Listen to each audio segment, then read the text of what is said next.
अस्सलाम वालेकुम, welcome to business matters और मैं हूं आपकी होस्ट मरियम अली। 15 जून को फेडरल बजट पेश किया जाएगा और हम इसके कुछ अहम हिस्सों का जायज़ा ले रहे हैं। वो हिस्से जो अक्सर बहस का सबब बनते हैं और रोज़मर्रा की ज़िंदगी पर बहुत असर पड़ता है। लेकिन इस सब को डिस्कस करने से पहले ज़रा समझते हैं कि बजट होता क्या है। फेडरल बजट हुकूमत का सालाना प्लान होता है। इसमें बताया जाता है कि टैक्सेस और दूसरे ज़राए से कितना पैसा इकट्ठा किया जाएगा और फिर ये पैसा किन किन चीज़ों पर खर्च होगा, जैसे इंफ्रास्ट्रक्चर, डिफेंस, हेल्थ, एजुकेशन और सब्सिडीज़। ये सब सुनकर लग सकता है कि ये कोई दूर की चीज़ है, लेकिन असल में बजट आपकी रोज़ की ज़िंदगी का एक बहुत अहम हिस्सा बनता है। ये तय करता है कि आप कितना टैक्स देंगे, पेट्रोल और बिजली कितने का मिलेगा और आपके इलाके में पब्लिक सर्विसेज का क्या हाल होगा। इस हफ्ते फाइनेंस मिनिस्टर मोहम्मद औरंगज़ेब ने कहा है कि आने वाला फेडरल बजट में कुछ बोल्ड मेजर्स नज़र आएंगी ताकि मुल्क की इकॉनमी को सही रास्ते पर डाला जा सके। लेकिन हर दफ़ा बोल्ड डिसीजंस लेना ज़रूरी नहीं होता है। अगर आप गौर से देखें तो अक्सर हमारी इकॉनमी के मसाइल इंटरकनेक्टेड होते हैं। उनका ताल्लुक नॉन एफिशिएंट सिस्टम्स और मफाद परस्तों के तहफ़्फ़ुज़ से होता है। इस बात को समझने के लिए आइए हम कुछ अहम सेक्टर्स का जायज़ा लेते हैं। बजट का एक बुनियादी पिलर है टैक्सेशन, यानी कि आमदनी पर लगने वाले टैक्सेस। और चाहे किसी सैलरीड आदमी को ये महसूस ना हो, असल में हमारी टैक्स रेवेन्यू काफ़ी कम है। सिर्फ 40% टैक्सेस इनकम और कॉर्पोरेट टैक्स से आता है। एक सेक्टर जो बहुत ऑब्वियस तौर पर टैक्स नहीं दे रहा, एग्रीकल्चर। ये वो सेक्टर है जो तकरीबन 23% जीडीपी का हिस्सा बनता है और 38% से ज़्यादा लेबर फोर्स को एम्प्लॉय करता है, लेकिन अब तक फॉर्मली टैक्स नेट में नहीं आया है। ज़रा फिर से इस बात को ध्यान से सुनिए। पाकिस्तान एक एग्री बेस्ड इकॉनमी है, लेकिन इसका एक सबसे बड़ा सेक्टर अपना मुनासिब हिस्सा टैक्सेस नहीं दे रहा। ये सूरत हाल ऑब्वियसली सस्टेनेबल नहीं है। अब जुलाई 2025 से फेडरल हुकूमत एक नया एग्रीकल्चरल इनकम टैक्स रजीम इंट्रोड्यूस करने जा रहा है, जिसका इतलाक जनवरी से किया जाएगा। इस निज़ाम में प्रोग्रेसिव टैक्स स्लैब्स शामिल होंगी, जहां हाई इनकम अर्नर्स के लिए रेट्स 5% से लेकर 35% तक हो सकते हैं। याद रहे कि एग्रीकल्चर हमारी इकॉनमी का एक बहुत ही अनइक्वल यानी गैर मुसव्वी सेक्टर है। साउथ एशिया के अंदर ये इनइक्वालिटी सबसे ज़्यादा है। जो लोग लार्ज लैंड ओनर्स कहलाते हैं वो सिर्फ 6% फार्म्स के मालिक हैं, लेकिन ज़मीन का 50% इनके पास है। प्रोग्रेसिव टैक्स स्लैब्स इसलिए ज़रूरी हैं ताकि ज़्यादा कमाने वाले ज़्यादा टैक्स दें। लेकिन इम्प्लीमेंटेशन के हवाले से काफ़ी कंसर्न्स उठ रहे हैं। तारीखी तौर पर एग्रीकल्चरल इनकम टैक्स लगाना प्रोविंसेस की जिम्मेदारी थी, लेकिन असल में कलेक्शंस बहुत कम रही हैं। मिसाल के तौर पर फिस्कल ईयर 23 में तमाम प्रोविंसेस ने सिर्फ 3.6 बिलियन रुपए इकट्ठा किया, जबकि पोटेंशियल इसके कई गुना ज़्यादा है। कुछ एस्टिमेट्स के मुताबिक अगर एग्रीकल्चरल इनकम टैक्स को इफेक्टिवली टैक्स किया जाए तो पाकिस्तान हर साल 100 बिलियन से ज़्यादा इकट्ठा कर सकता है। IMF भी इस फेडरल पुश को इंकरेज कर रहा है, क्योंकि उनके नज़दीक एग्रीकल्चरल टैक्सेशन टैक्स बेस को ब्रॉडन करने और फिस्कल स्टेबिलिटी हासिल करने के लिए बहुत अहम है। इसी वक्त ये भी रिपोर्ट्स आ रही हैं कि हुकूमत एग्रीकल्चरल इनपुट्स पर टैक्सेस बढ़ाने का सोच रही है, जिसमें सीड्स, फर्टिलाइजर्स और इंपोर्टेड मशीनरी पर 18% GST लगाया जा सकता है। इससे एक्सपर्ट्स और स्टेक होल्डर्स में काफ़ी कंसर्न पैदा हुआ है। नतीजा, पॉलिसी में कॉन्ट्रडिक्शन। एक तरफ हुकूमत एग्रीकल्चरल इनकम टैक्स को टैक्स करके फेयरनेस लाना चाहती है, दूसरी तरफ फूड इनपुट्स महंगे किए जा रहे हैं। सबसे ज़्यादा असर किस पर पड़ेगा? इनकम टैक्स तो डायरेक्ट और प्रोग्रेसिव होता है, लेकिन एग्रीकल्चर इनपुट्स पर लगने वाला टैक्स इनडायरेक्ट होता है। इसका मतलब ये है कि चाहे आप बड़े ज़मींदार हों या छोटा किसान, दोनों को एक ही रेट से टैक्स देना पड़ेगा। और इसका सबसे बड़ा बोझ छोटे किसानों पर पड़ेगा, जो मेजॉरिटी फार्मर्स हैं और पहले ही बहुत टाइट मार्जिन्स पर काम कर रहे हैं। क्रिटिक्स का कहना है कि ये अप्रोच फूड सिक्योरिटी को नुकसान पहुंचा सकता है और देहाती इलाकों में इनइक्वालिटी और बढ़ा सकता है। अगर ये रिफॉर्म्स कामयाब करने हैं तो उन कमज़ोर किसानों को तहफ़्फ़ुज़ देना होगा जो टैक्स मसले का बुनियाद नहीं है, लेकिन रिफॉर्म के दौरान कोलैटरल डैमेज बन सकते हैं। कोई भी मुल्क तरक्की के बगैर ज़िंदा नहीं रह सकता है। सीधी सी बात है, हुकूमत टैक्सेस इसलिए लेती है ताकि उसके पास रेवेन्यू हो اور وہ پیسہ ملک کے انفراسٹرکچر کو بہتر بنانے کے لیے استعمال ہو۔ پاکستان میں اس ترقی کے لیے جو حکومتی نظام ہے اسے PSDP کہتے ہیں، یعنی public sector development programme. PSDP federal حکومت کا وہ کور میکنزم ہے جس کے ذریعے لمبی مدت کے ڈیولپمنٹ پروجیکٹس کو فنڈ کیا جاتا ہے۔ اس میں ہائی ویز، انرجی جنریشن اور ٹرانسمیشن، پانی کے پروویژنز، تعلیم اور صحت کی سہولتیں اور ڈیجیٹل یا انڈسٹریل ڈیولپمنٹ جیسے بڑے پروجیکٹس شامل ہوتے ہیں۔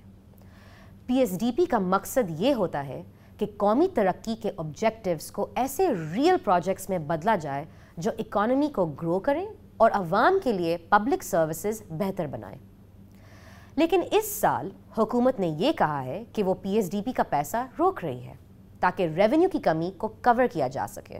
آپ سوچ رہے ہوں گے یہ کیا بات ہوئی، حکومت ڈیولپمنٹ کیوں روک رہی ہے؟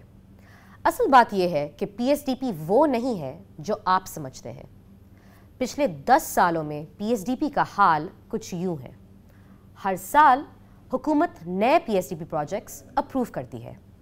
مسئلہ یہ ہے کہ نئے پروجیکٹس شروع تو ہو جاتے ہیں لیکن آن گوئنگ پروجیکٹس مکمل نہیں ہوتے۔ مثال کے طور پر 2022 میں 710 پروجیکٹس آلریڈی آن گوئنگ تھے، لیکن اس پر 445 نئے پروجیکٹس اور ایڈ کر دیے گئے تھے۔ ہر سال 60 سے 70% PSDP پروجیکٹس ایسے ہوتے ہیں جو آن گوئنگ کیٹیگری میں ہوتے ہیں۔ پروجیکٹس کی تعداد اتنی زیادہ ہے کہ اگر کل سے کوئی نیا پروجیکٹ شروع نہ بھی ہو تو صرف آن گوئنگ پروجیکٹس کو مکمل کرنے میں 11 سال لگ جائیں گے، اور یہ تب ہے جب ریونیو ہو، مگر ہمارے پاس ریونیو بھی نہیں ہے، اور اس کا ثبوت آپ کو PSDP ڈسبرسمنٹس میں ملتا ہے۔ ہر سال بجٹ میں پیسہ رکھ دیا جاتا ہے لیکن اصل میں اسپینڈنگ ٹارگٹ سے کافی کم ہوتا ہے۔ مثال کے طور پر فسکل ایئر 2023 میں 727 بلین ایلوکیٹ کیا گیا تھا، لیکن اصل خرچ صرف 540 بلین ہوا، یعنی تقریباً 25% کی کمی۔ اسی طرح فسکل ایئر 2024 میں 950 بلین کا وعدہ ہوا، لیکن مارچ 2024 تک اس کا آدھا بھی ریلیز نہیں ہو پایا۔ تو سوال یہ ہے، اتنا سب کچھ جاننے کے باوجود ہر سال نئے PSDP پروجیکٹس کیوں اپروو ہوتے ہیں جبکہ پیسے مکمل پروجیکٹس کے لیے بھی نہیں ہیں؟ جواب سمپل ہے، تقریباً تمام ڈیولپمنٹ کا پیسہ M&As اور MPAs کی پرپوز سکیمز پر چلا جاتا ہے۔ اصل میں یہ ڈیولپمنٹ نہیں ہے بلکہ سیاسی وفاداری خریدنے کا طریقہ بن چکا ہے۔ Roads, by passes, under passes اور سگنل فری کوریڈورز اکثر اکنامک موبلٹی کے لیے نہیں بلکہ بڑے کانٹریکٹرز کو کانٹریکٹس دینے کے لیے بنائے جاتے ہیں۔ اور اگر آپ سب سے چیریٹیبل اپروچ لیں کہ یہ سب پروجیکٹ ضروری ہیں تو پھر بھی پاکستان میں برک اینڈ مورٹر یعنی صرف عمارتیں اور سڑکیں بنانے کو ہی ترقی سمجھا جاتا ہے، جبکہ اصل ترقی یہ بھی ہو سکتا ہے کہ تعلیم پر پیسہ لگانا، لوگوں کو نئے اسکل سکھائے جائیں، صحت میں انویسٹمنٹ کی جائے۔ صرف ایک نیا روڈ بنانا ہی ترقی نہیں ہوتا۔ ریسرچ کے مطابق ایویڈنس یہ بتاتا ہے کہ پاکستان میں پبلک انویسٹمنٹ نے نہ ہی پرائیویٹ انویسٹمنٹ کو بڑھایا نہ ہی اکنامک گروتھ کا ڈرائیور بن پایا۔ اسی لیے اب بہت سے ڈیولپ ممالک انفراسٹرکچر سے زیادہ توجہ سافٹ ویئر یعنی ہیومن ڈیولپمنٹ پر دے رہے ہیں۔ ہر سال PSDP ہیڈ لائنز میں تو ہوتا ہے، لیکن اصل کہانی ڈیلیڈ پروجیکٹس اور پولیٹیسائز ڈیولپمنٹ پلاننگ کی ہوتی ہے۔ ان مسائل کا حل صرف اچھا پروجیکٹ مینجمنٹ نہیں بلکہ ڈیولپمنٹ پرائرٹیز کو دوبارہ ڈیفائن کرنا، انہیں مانیٹر کرنا اور نیشنل اور پروونشل کیپیسٹیز کے مطابق الائن کرنا۔ PSDP کو ریفارم کرنا صرف نمبرز ایڈجسٹ کرنا نہیں ہے، یہ سوال اٹھانا ضروری ہے، ہم کیا بنا رہے ہیں اور کیوں؟ فائدہ کس کو ہو رہا ہے اور کیسے؟ اس سیگمنٹ میں ہم 2 ایسے سیکٹرز پر فوکس کریں گے جو پاکستان کے سب سے زیادہ پروٹیکٹڈ انڈسٹریز میں شامل ہیں، ٹیکسٹائلز اور آٹوموبائلز۔ ان دونوں سیکٹرز کو فیڈرل بجٹ میں ہمیشہ سے خاص اٹینشن دی جاتی ہے in the form of tax incentives, subsidies and tariff protections. On paper اس کا مقصد ہوتا ہے امپلائمنٹ بڑھانا، ایکسپورٹس کو بوسٹ دینا اور انڈسٹریل کیپیسٹی ڈیولپ کرنا۔ لیکن اصل میں ایک مشکل سوال اٹھتا ہے، کیا ہم گروتھ کو پروٹیکٹ کر رہے ہیں یا صرف انیفیشنسی کو زندہ رکھ رہے ہیں؟ चलिए शुरू करते हैं टेक्सटाइल से। टेक्सटाइल पाकिस्तान का सबसे बड़ा एक्सपोर्ट सेक्टर है, जो हमारे टोटल एक्सपोर्ट्स का 55% से ज़्यादा हिस्सा लाता है। ये सेक्टर तकरीबन 1 करोड़ लोगों को डायरेक्टली या इनडायरेक्टली रोज़गारी देता है। ये एक बहुत बड़ा सेक्टर है और सियासी तौर पर भी सेंसिटिव। इसी इकोनॉमिक अहमियत की वजह से हर आने वाली हुकूमत ने इसे सपोर्ट किया है। सस्ती बिजली और गैस, टैक्स ब्रेक्स और कंसेशनल लोन्स। सिर्फ फिस्कल ईयर 2023 में ही टेक्सटाइल सेक्टर को मिलने वाले एनर्जी सब्सिडीज़ 80 बिलियन से ज़्यादा थीं। ऐसे सपोर्ट ने शॉर्ट टर्म एक्सपोर्ट्स को सस्टेन तो ज़रूर किया है, लेकिन इसने लॉन्ग टर्म डिपेंडेंसी भी पैदा की है। कई टेक्सटाइल फर्म्स अब भी पुरानी मशीनरी पर चल रहे हैं, वैल्यू एडिशन कम है और प्रोडक्टिविटी नीचे है। और क्यों बदलेंगे? जब हर साल सपोर्ट मिलती हो तो ना इनोवेशन का प्रेशर होता है, ना वैल्यू चेन में तब्दीली। नतीजा, एक ऐसा सेक्टर जो बड़ा है लेकिन फ्लेक्सिबल नहीं। पाकिस्तान के बहुत कम टेक्सटाइल बिजनेसेस डिज़ाइन, ब्रांडिंग या R&D में कम्पीट करते हैं, जबकि बांग्लादेश और वियतनाम जैसे मुल्क इसी वजह से टेक्सटाइल पावर हाउसेस बन चुके हैं। अब बात करते हैं ऑटो इंडस्ट्री की। पाकिस्तान की ऑटो सेक्टर हमेशा से हाई इंपोर्ट ड्यूटीज़ के ज़रिए प्रोटेक्ट होती आई है। कभी कभी ड्यूटीज़ 100% तक भी चली जाती हैं, जो लोकल असेंबलर्स को इंटरनेशनल कॉम्पिटिशन्स से बचाता है। इसी वजह से सुजुकी, टोयोटा और होंडा जैसे ब्रांड्स ने यहाँ इन्वेस्ट किया है और पार्ट्स और असेंबली में हज़ारों जॉब्स भी पैदा हुई हैं। लेकिन फिर वही ट्रेड ऑफ, हाई प्रोटेक्शन की वजह से कार प्राइसेस बहुत हाई हैं, कंपटीशन कम है और कंज्यूमर्स के पास ऑप्शंस काफ़ी लिमिटेड हैं। आज पाकिस्तान में सिर्फ 18 गाड़ियाँ पर 1000 लोग हैं। इंडिया में ये नंबर 30 है और इंडोनेशिया में ये नंबर 80 है। मतलब हम ज़्यादा पैसे देकर कम वैल्यू ले रहे हैं। और ये भी याद रखें कि यहाँ गाड़ियाँ पूरी नहीं बनती हैं, सिर्फ इम्पोर्टेड किट्स को असेंबल किया जाता है। एक्सपोर्ट तो बहुत दूर की बात है। EVs यानी इलेक्ट्रिक व्हीकल्स का हाल भी कुछ खास नहीं। 2022 में सिर्फ 1600 EVs इंपोर्ट की गई थी, एक ऐसे मुल्क में जहाँ 24 करोड़ से ज़्यादा लोग रहते हैं। इससे सिर्फ लो डिमांड नहीं, बल्कि वीक इंफ्रास्ट्रक्चर और इनकंसिस्टेंट पॉलिसीज़ भी ज़ाहिर होती हैं।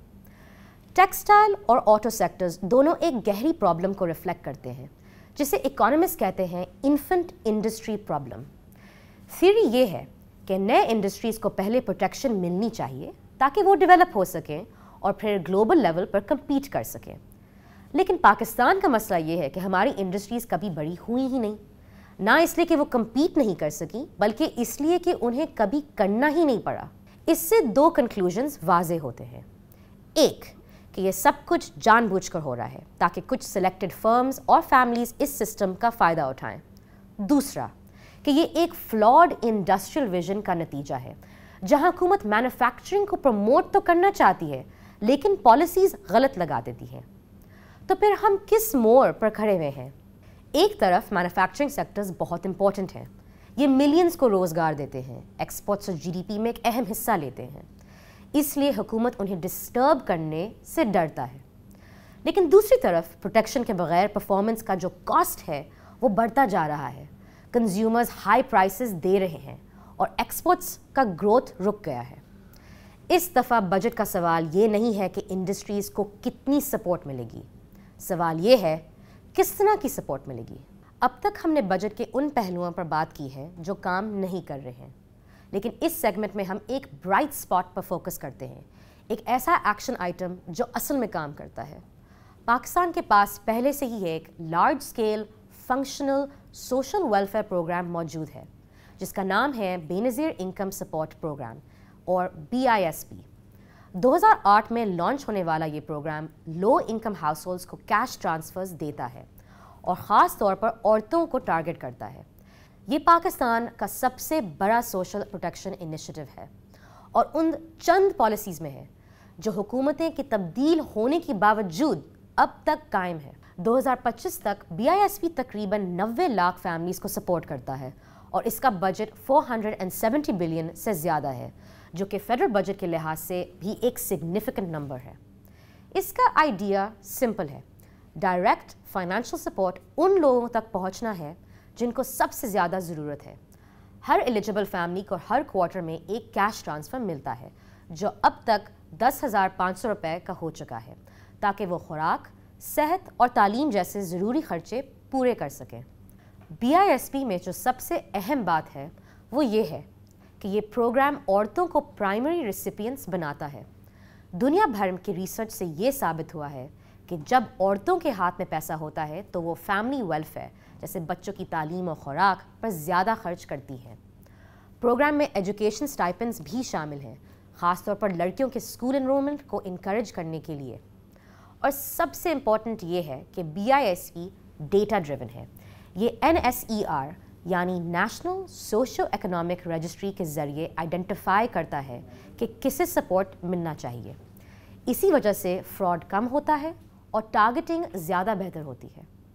BISP को इंटरनेशनल लेवल पर वर्ल्ड बैंक, UNDP जैसे इंस्टीट्यूशन से काफ़ी तारीफ मिली है। ये एक केस स्टडी बन चुका है कि किस तरह डिजिटल टूल्स का इस्तेमाल करके डेवलपिंग ममालिक में वेलफेयर डिलीवरी बेहतर बनाई जा सकती है। लेकिन प्रेशर बढ़ता जा रहा है। सबसे बड़ा मसला है महंगाई। क्वार्टरली ट्रांसफ़र तो बढ़ गया है, लेकिन असली वैल्यू यानी रियल परचेसिंग पावर 10,500 रुपये अब पहले जैसा नहीं रहा। राइजिंग फूड और फ्यूल प्राइसेस ने इस अमाउंट को काफ़ी पीछे छोड़ दिया है। इसके अलावा कुछ ऑपरेशनल इश्यूज भी हैं। पेमेंट डिलेज आम बात हैं। रूरल एरियाज़ में बायोमेट्रिक वेरिफिकेशन और बैंकिंग सर्विसेज तक एक्सेस मुश्किल है, और NSER डेटाबेस को रेगुलर अपडेट करना ज़रूरी है ताकि टारगेटिंग रेलेवेंट रहे। और सबसे अहम, कवरेज अभी भी लिमिटेड है।